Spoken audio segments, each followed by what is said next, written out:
मजदूरों को ये बात हजम नहीं होगी।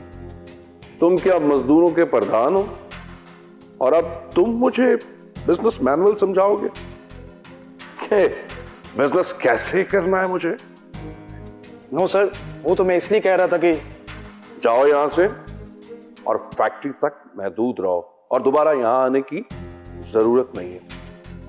सब तुम्हारी वजह से हुआ है, तुम इसके जिम्मेदार हो। तुम्हारी वजह से हमारा एक स्ट्रॉन्ग पार्टनर हमें छोड़कर चला गया है। सर मैंने इसका आंसर दे दिया है, ये अयाज की साजिश है। तुमने अपना जवाब लिख दिया है, मैं देख लूंगा और ये फैसला मैंने करना है कि ये किसी की गलती है या साजिश। लेकिन सर अंसार,